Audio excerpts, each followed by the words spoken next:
அப்போஸ்தலனாகிய பேதுரு எழுதின பொதுவான முதலாம் நிருபம். முதலாம் அதிகாரம்.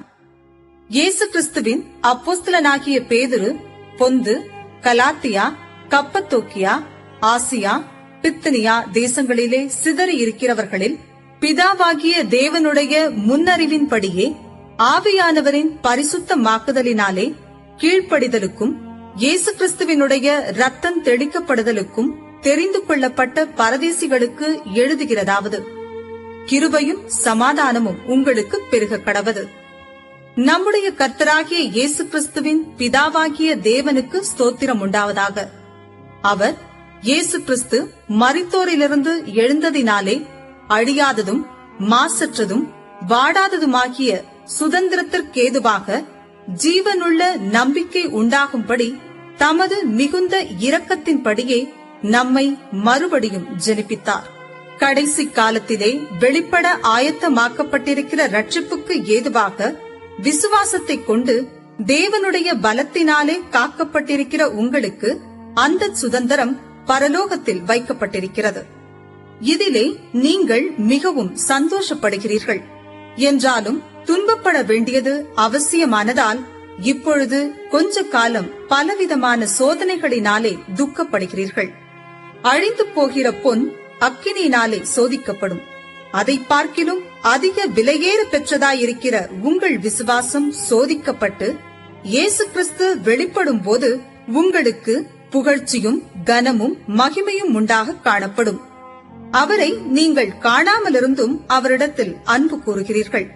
இப்பொழுது அவரை தரிசியாமலிருந்தும் அவரிடத்தில் விசுவாசம் வைத்து சொல்லி முடியாததும் மகிமையால் நிறைந்ததுமாயிருக்கிற சந்தோஷமுள்ளவர்களாய் களி கூர்ந்து உங்கள் விசுவாசத்தின் பலனாகிய ஆத்தும ரட்சிப்பை அடைகிறீர்கள்.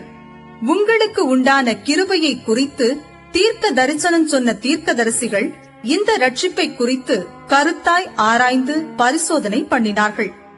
தங்களிலுள்ள கிறிஸ்துவின் ஆவியானவர் கிறிஸ்துவுக்கு உண்டாகும் பாடுகளையும் அவைகளுக்கு பின்வரும் மகிமைகளையும் முன் அறிவித்த போது இன்ன காலத்தை குறித்தார் என்பதையும் அந்த காலத்தின் விசேஷம் இன்னதென்பதையும் ஆராய்ந்தார்கள். தங்கள் நிமித்தமல்ல, நமது நிமித்தமே இவைகளை தெரிவித்தார்கள் என்று அவர்களுக்கு வெளியாக்கப்பட்டது. பரலோகத்திலிருந்து அனுப்பப்பட்ட பரிசுத்த ஆவியினாலே உங்களுக்கு சுவிசேஷத்தை பிரசங்கித்தவர்களை கொண்டு இவைகள் இப்பொழுது உங்களுக்கு அறிவிக்கப்பட்டு வருகிறது.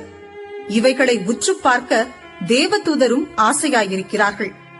ஆகையால் நீங்கள் உங்கள் மனதின் அறையை கட்டிக்கொண்டு தெளிந்த புத்தியுள்ளவர்களாயிருந்து இயேசு கிறிஸ்து வெளிப்படும் போது உங்களுக்கு அளிக்கப்படும் கிருபையின் மேல் பூரண நம்பிக்கையுள்ளவர்களாயிருங்கள். நீங்கள் முன்னே உங்கள் அறியாமையினாலே கொண்டிருந்த இச்சைகளின்படி இனி நடவாமல் கீழ்ப்படுகிற பிள்ளைகளாயிருந்து உங்களை அழைத்தவர் பரிசுத்தராயிருக்கிறது போல நீங்களும் உங்கள் நடக்கைகள் எல்லாவற்றிலேயும் பரிசுத்தராயிருங்கள்.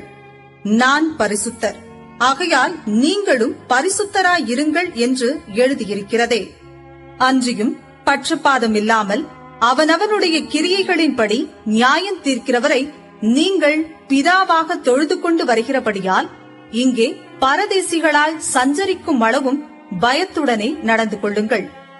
உங்கள் முன்னோர்களால் பாரம்பரியமாய் நீங்கள் அனுசரித்து வந்த வீணான நடத்தையினின்று அழிவுள்ள வஸ்துக்களாகிய வெள்ளியினாலும் பொன்னினாலும் மீட்கப்படாமல் குற்றமில்லாத மாசற்ற ஆட்டுக்குட்டியாகிய கிறிஸ்துவின் விலையேற பெற்ற இரத்தத்தினாலே மீட்கப்பட்டீர்கள் என்று அறிந்திருக்கிறீர்களே.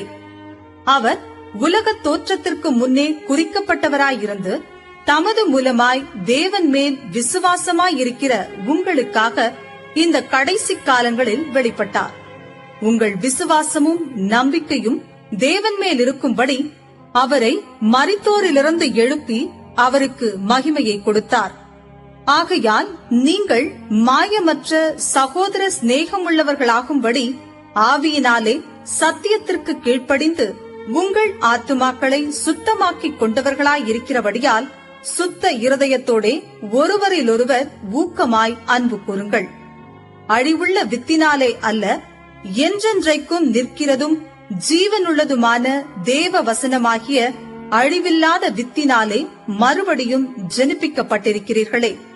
மாம்சமெல்லாம் புல்லை போலவும் மனுஷருடைய மகிமை எல்லாம் புல்லின் பூவை போலவும் இருக்கிறது.